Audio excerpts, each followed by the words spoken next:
gentlemen, welcome back to the Marshal Kramer Show. My name is Marshal Kramer, and this is my show. The show where I like to say I do my shit. What is my shit? If you've never seen this show before, what is my shit? What is the Marshal Kramer Show? Well, first off, basically one commonality between all episodes.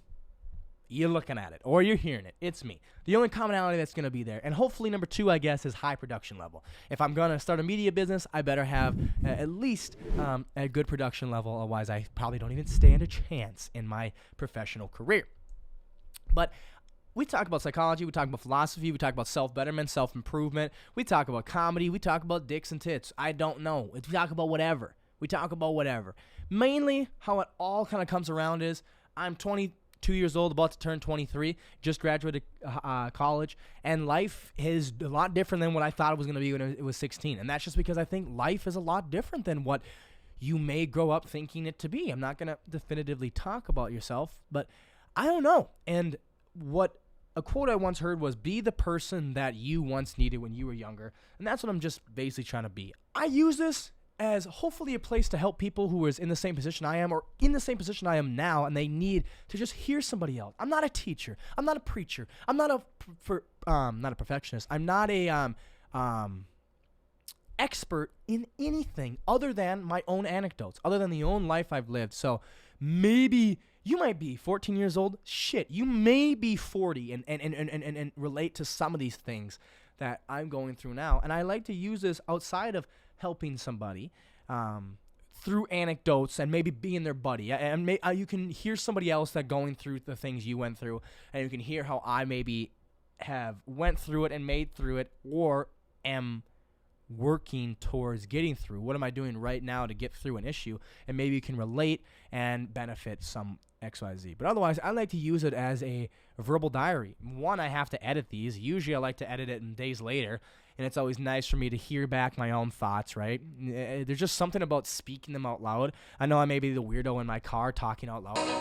And I need you, and I miss you, and now I want. But for some reason, the verbal act, you know how they say when you're taking notes, it's better to write them by hand, because then it has some sort of memory lock to the brain. Well, I feel personally, not to talk about you, but I feel personally for myself that that's exactly what it does for me when I am talking things out loud. I like to talk things out loud. It just clicks. Maybe it's because I just feel like I put it out there. I spoke it. The universe heard it. Whether other people heard it or not, it's heard. So that's what I really like to use this show for, is,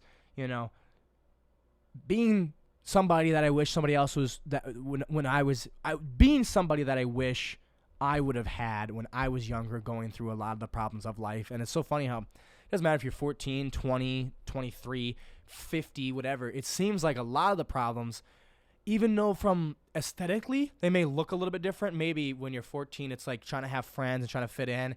But then when you're older, you're my age, it's trying to find a job, trying to find, a career. And maybe when you're 50, your kids leave, and now you're trying to find other things of the like. You're trying to find another reason to belong. All of them was just belonging. It's purpose. It's meaning. At the core, maybe no matter your age, at the core, all problems are very, very similar. So just trying to do that, and then also have this as a diary, because I don't like to write, right? One of my favorite things to do right now, and hopefully we'll get more and more, I've only done one so far, is to make sketches, skits, and short films. I love it. It's awesome. Specifically short films, because that's just all we have the time and budget for. But I don't like to write either. I love to sit down around with a bunch of my buddies and crack jokes and think of ideas and jot down notes. But to actually write, I've never, ever, ever been a fan of that, ever. And that's probably why I went to remedial English in college. But hey, figured it out. I guess audio, voice, talking is where I excel. Sometimes it may plague me because I might be too boisterous, too loud, too annoying, too obnoxious for other people. That's right, That's okay. One of my favorite country songs I've been listening to, I think it's by the, what brothers? I can't remember the brothers. I feel so bad, but it's Not For Everyone. The line is, I'm good for some, but I'm not for everyone. So, good line. A line I guess I'm living by. Let me just check my technology here. I'm trying to have good production, and I just think there's something going on. Nope, I think everything's fine. Sometimes you second guess yourself in life. But here's what I'm going to start this episode off with. Again, we don't really necessarily have a topic or have a theme. Just, it's a little ramble. Especially when I'm doing these monologues, it's kind of just a rant, and it's just whatever comes to my mind, I'm going to keep talking about. But this first thing I want to talk about, and I've been talking about it a lot. I've been talking with my buddy who came home for Thanksgiving. It was nice to see him. And I introduced this concept to him. But it's quickly, I'm not a teacher. I'm just going to quickly kind of run through this, and then I'm going to talk about, just so you have an idea of what it is. And then I'm going to bring it back to myself, and I'm going to talk anecdotally from the first person, my experience, my perspective, and what I've learned from this concept. Well, you've probably heard of personality test, personality types, XYZ. But this one that I like the best is called the Enneagram Test. I've heard about it for years. And shout out once again to the podcast I talk about all the time, Ear Biscuits, Rhett and Link from Good Mythical Morning. They've talked about it many times in their podcast, Ear Biscuits, and their personality traits. And one of them, Rhett, fits in with me. We share the same number. But basically, it's this, not just a test, it's a legitimate website or organization that runs this personality test. And what they've found is there's kind of 9-ish. Remember, there's always gray areas, there's always outliers, and there's probably a lot of mix and mashed, you know? And you may be dominant in two different portions. But they basically wired it down to 9 prominent personality types, and number 1 through 9. Let me just run through these quick, just to give you a little brief again, introduce you a little bit to it if you don't know it already. Number 1 is called the reformer. This is a rational and idealistic person, also a perfectionist, I've heard, the extreme perfectionist. Number 2 is the helper. This person is caring and interpersonal, cares a lot about relationships. Number 3 is the achiever. This is a success-oriented and pragmatic person. I've heard it also be called the competitive achiever. Number 4 is the individualist, which is someone who's sensitive, withdrawn. Number 5 is the investigator. This person's intense and cerebral, skeptic-like. Number 6 is the loyalist. This person is committed and security-oriented.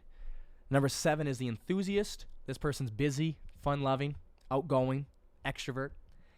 Number 8 is the challenger. This person is powerful, dominating, and protective. The challenger might also, again, overlaps. Might tie into skeptic, someone who questions things. And then number 9 is the peacemaker. This person is the delegator. This person is the easygoing and self-efficating person. So somebody with a good sense of how it compromise, good sense to make everybody feel included and the like. So that's those ones. Rhett, like I said, he shares one with me, and that's number 3. That's the success. That's the achiever. That's the competitive achiever, the success-oriented human being. Now, sounds fine because, that's LeBron James, right? LeBron James. That's Michael Jordan. Where's the downfall of this? Let's talk about the negatives first, right? And it's the fact that I put a lot of stake in my results. I put a lot of identity, the way I feel about myself and the way I feel other people should feel about me, based on my results. Now, how fair is it for that, right? How fair is it for that to put that to do you choose personality? Is personality nature, or is personality and nurture? I don't know. But anyway, how shitty is that to have the mind that, I can only feel loved or feel good or feel achieved or feel whatever if I'm achieving results, a.k.a. good grades, high test scores, scoring points, winning the game, performing on a podcast, performing, doing skits, XYZ, making super cool videos, or even so going to Thanksgiving and being the funny guy there, being the guy that people remember, being the center of attention, being the guy who told a good story. It's all that result. It's all that success. I'm just that intangible, tangible. It's like what kind of success? It's like work success, but even more like performance. It's like performance. It's like all based on performance. There's probably even more of a core than I could find. I just can't find it right now.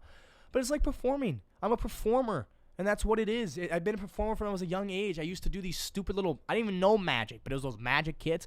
I used to do, and I have a keyboard that I didn't even know how to play. Didn't know how to do magic, didn't know how to play the keyboard, but I would sit the entire family down. I would put in the living room on a whiteboard, show by Marshal Kramer at 3:30. Don't be late. Tickets are free. Come on in. And I would entertain my whole family. I would do that so much. I'd make all these little stupid little short films, short skits, whatever, to entertain people. It's just what I've always liked to do. And now, to not blame myself, I do think there's got to be a part of nature, and there's got to be a part of me that didn't choose to feel this way. Maybe there's a part of you that didn't choose to feel that way either with your personality trait. And, that's a really big thing. And then another big thing is, like, that's a big negative. It's just only feeling loved and achieved based on my performancing. So since senior year, right? So let's just say 18 years old. Now I'm 23. Let's just do that. 5 years. That's really when I've been doing the videos and media and online, right? And performing for a larger virtual crowd. Since then, I've taken 3 really long breaks, not just from podcasting, not just from video making, from everything. It wouldn't be on Instagram, would be on Snapchat. And I would argue that's the time when I was doing the worst in my life. It happened at the end of the semester of San Diego. It happened when I came back. I had a good 6 months, and then I died off, let's just say 2018 November all the way till 2019 of June, died off. And then it happened again just several months ago, not even several months ago, before January of this last year. That's when I restarted again. I know I took a break from the podcast, but I was doing other things. I just needed a break from podcasting because I wasn't being authentic, which I want to talk about. This is me. I imagine, I know I had to put on a little bit more of a show, but I imagine if my dad was listening to this, which he probably is, hey, Pops, or Brandon Abrahamson, my roommate, he's probably listening to this too. Hey, man. I hope you guys would think, yeah, this is pretty much what Marshall is. The cadence is pretty normal, what he's talking about. He's not putting on too much of a facade, which you've seen or you could see many times before. And I'm not saying that doing those 3 breaks made me do the worst of my life because I wasn't performing, right? But it definitely led to it because maybe in the beginning I quit these reasons because someone said something stupid to me, and then they're basically telling me your performance sucked. Basically what I hear is, they didn't mean this, that's not probably what they're saying, but what I hear is when you tell me my performance sucks is I suck. Just like I always talk about the downside of people attaching themselves to ideologies and theories and political and religious views. That means when you attack a certain political or religious view in which they hold, they feel like you're attacking them. This is the same thing that's happening here for myself. When you tell me, when you don't like my videos, or you don't comment my videos, or you don't want a video from hey, hurts the ego, but whatever, move on. I'm not going to be defined by my 10th video, which maybe that would be. I'm hopefully going to be defined by the ones I'm going to do in the future. So I'm not going to let that hold me down like I usually do, especially with winter coming and all that other bullshit.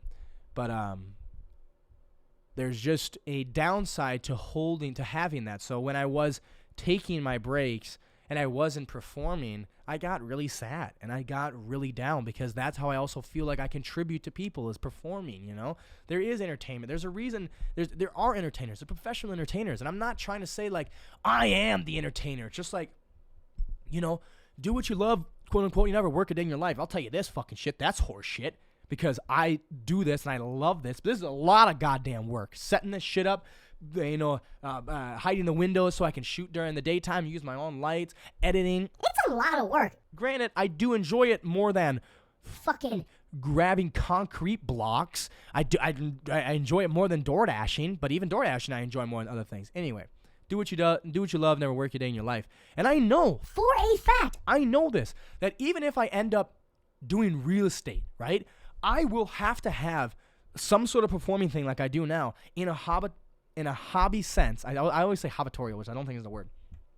In a hobby sense, because I need to perform, whether it's just once a week, whether it's, I don't know what it could be. It can move to just, I release a short film every month, but I need to perform because that is good for my mental health. She's like, to be honest with you, it's something good for my mental health. And if you like to write, sing, whatever, you probably feel the same way. If you like to hunt, whatever, woodworking, exercising, other people think you're crazy, stupid. It's frivolous. There's no point to it. They may think that.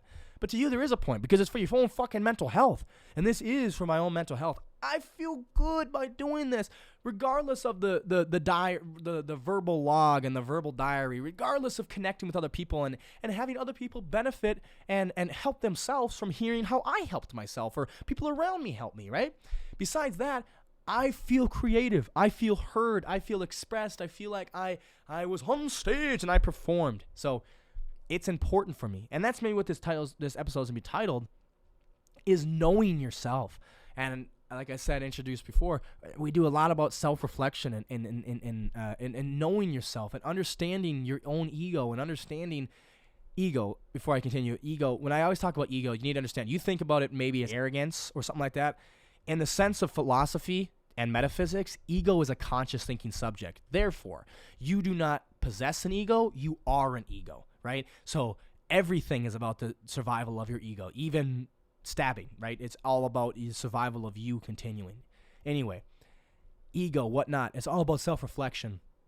And it's really important to know yourself, because then by knowing this, by studying this Enneagram test, I can look into more things of a performer and an achiever and a deeply success-oriented human being, right? Now, again, that's where the blurred lines come in and the mix and mashing, because I think everybody has that part in them. But this is the part. Maybe we all possess some part of all the 9, but there's one that's most prominent, and this one is obviously the most prominent in my life because I get depressed without performing and performing well. When I was the dick ass kid that, you know, playing football, playing basketball, have my dad always come and watch me, always cheering me on, have my mom and, you know, in the stands, family members coming in the stands, and whether my own team won. If I didn't do well, I'm upset. I'm angry. Don't even talk to me. Get the fuck away from me. I was the guy who would, you know, wouldn't stay around and all the people would come down, you know, and high-five you and take pictures with you. I'd be shoes off and I'm walking. I wouldn't be running. I was so mad. That was me. And, you know, going to, not teaching, but going to helping, if I would have known more about this, you know, I would have known that this is I don't have to do this. I don't have to be mad, but I go, oh, there's a bigger part of my brain, the subconscious, right, that is hardwired with this type of personality. Maybe hardwired, maybe it's a software update through your nurture, but maybe it's a hardwire from your nature. I don't know. But it's in there, and it's bigger than my own consciousness. It's bigger than me it's bigger than Marshal saying, I want to be mad. I want to be mad because I didn't score a touchdown even though the team won by 30. I'm pissed. It's bigger than me. It's my brain. And I could have combated that then if I would have known this. But maybe I couldn't even conceptualize this theory when I was younger. But if I would have had a parent, I imagine, not that my parents are at fault of this, not at all. But what if somebody, right, knew this, a teacher, a coach knew this and said, hey, do you know about these personality traits? Do you know you probably have a performer personality trait, meaning that you put a lot of stake in your identity and your value to yourself and society based on how you perform? And I would have went, no, what does that even mean? And if you maybe dumb it down to a third grader. Okay, third grader, this is what it means. You only feel good when you do good. And you feel bad when you do bad. So if you have a good grade, you feel good. If you have a bad grade, you feel bad. Even though you may have tried your hardest, given it your all, and XYZ, if you got a bad grade, you feel bad, right? That's it. And that's how it was. And I wish I would have figured it out. I wish I would have fixed it. I wish I would have known this, but I don't. But guess what? I'm 23 years old, trying to live till 90, right? I don't have a stigma on old age. I can't wait to be an old fart, sitting around smoking my joints, hanging out with the grandkids, hanging out with my beautiful wife, sitting on our porch, sipping some tea, smoking a J. Am I right? Am I right? But you know, I have time now. And there's going to be a lot more to go on in my life, and I need to know that. I probably won't ever change my personality, right? Because, again, maybe it's just a hardwired thing in your brain, but at least I can combat it. And I know this, that if I put out these videos and they don't get the views that I want, the views that I think they deserve, that doesn't lessen my value as an individual. It doesn't lessen yours either. So it's nice just to know that, and learning again, if they actually have an episode called the Endogram Test. That's in the label Ear Biscuits podcast. Rhett and Link from Good Mythical Morning. Rhett is a lot like this. Maybe you'll listen to that podcast if you relate to this. And Link is a number one. So if you're a perfectionist, maybe you'll listen to that episode and listen to Link anecdotally talk about himself being a perfectionist. But I'm gonna share my best friend Jose. He was here last week, and I introduced this concept to him, and I told him, you're a number 3, right? And I think he's comfortable with me saying that. I won't share much anymore. But he said, yeah, okay. He starts looking at it. He's like, oh my God, this is me. He's someone just like myself that, if we didn't lift a heavier weight, if we didn't do more than we did the day before, if we didn't get a good score, if we didn't win, if we didn't score enough, if whatever, you know what I'm saying? If we didn't match with that girl on Tinder, if we didn't get that girl to say hi to us or get her number when we walked up to her, or whatever, made a rapport, that's a failed job. Now we feel like we're failures ourselves. He's the same way. And I feel like there's a lot of performers out there. I would imagine LeBron James, Kobe Bryant, Michael Jordan, Tom Brady are all performers. I imagine most athletes. I imagine most anyone in this field who has a camera in front of their face, any artist, singer. Imagine a lot of them, maybe not singers, and maybe not all of them. I imagine a lot of them are also perfectionists, and they find that the art they do, whether it's writing, painting, singing, that gives them creativity, and it gives them this path and goal to set. But then within their art and talent, they like to perfect their writing. They like to perfect their art. They like to perfect their singing. Maybe they're a big perfectionist. I don't know. Those are the two I'm most familiar with. The number 1, the perfectionist, and the number 3, the achiever, which I am myself. But maybe I'm encouraging you. That's why I'm talking about it. Again, I didn't explain anything to it because I'm not a teacher, okay? I forgot about that. I was like, going to niches and whatever, and going to specifics and going to what I can provide the world. I can provide my own Luke Skywalker journey. I'm not Yoda. I'm not a goddamn master at shit. I'm not even a master at being myself. I'm Luke. I'm learning. I am the student of life, and the life is a brutal teacher. It'll kick you in the fucking face if you let it. My God, and it'll beat you to your knees and keep you there permanently if you let it. You, me, or nobody's gonna hit as hard as life. It's about how hard you can get hit and keep moving forward. Rocky. Somewhere like that. I was paraphrasing. But I'm encouraging you to look into this test, or maybe think about it right now in the ones I read. Maybe go back and listen to the 9 I read. And maybe, just based on the general definition, what are you dominantly? Because you probably contain a mixture of all the different personality types to make up you yourself. Because again, you are subjective, and you are your own person. So maybe check out the Enneagram Test. Maybe check out Ear Biscuits podcast and their episode on the Enneagram Test. Good dudes. But yeah, that's all I really basically have on that. And now we're gonna turn it over to. No, we're not. We're going to do promos first. Let's do promo first. Get Upside, the money-saving app. It's more than gas. It has got restaurants. It has got grocery stores. The nearest grocery store to me now is half a mile away, which is amazing. I don't know why that's relevant to this ad, but every day they have at least 10% cash back offers. That's better than a Target Red Card. That's better than any 3%, 2% back on your Discovery. That's the best cash back you could ever get. 10% back on your groceries. That's fucking insane. 7% back is insane. You're buying $100 a week or whatever. That's literally $7 back, $10 back every single week. Every single month you're getting $28 back to $40 back. That's a whole tank of gas plus. So it's going out to eat with you and your significant other. Maybe not. No drinks. Maybe it's just you going out there by yourself, getting yourself some ribs and a drink. Get Upside, promo code Marshal 8455. Start saving today. If you use that promo code, you can get 15 cents off a gallon. Gas prices are rising. So hey man, utilize this. I know these gas savings, I usually get anywhere from 20 to 25 cents off. That's better than any deal that a Speedway or a BP or a Quick Trip would give me for utilizing their own rewards. So promo code Marshal 8455. Get Upside, get it today. Also brought to you by, the Marshal Kramer Show is brought to you by Marshal Kramer Media, my media platform. We have no niche yet. We will do anything for you. I'm trying to make money. I don't want to DoorDash anymore, but I will because I gotta keep working. But we'll do anything. We'll take photos. We'll do senior photos, family photos, dog photos. The holidays are coming up. Would you like a cool holiday card? I can take your photo for you. Weddings. We'll do wedding photos, sports videos. We'll do ads. We'll product ads. Real life ads, transformation ads from a destroyed home to a built home. Like, we'll do anything that you need. You want me to record your podcast and produce your podcast? We'll do it.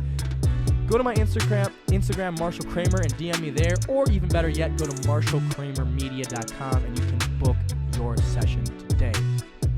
With that, we're back to the show, and what we're going to get into is In the Minnesota News with Marshal Kramer.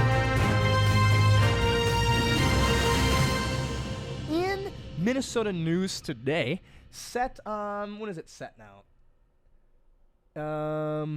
Starting August 2022, so we got about 8 months here, edibles will be added to Minnesota's medical cannabis program. Why is that a big news? We're not recreational yet, but hey, edibles get added, so edibles are the shit. So hey, everybody with chronic pain, welcome to relief.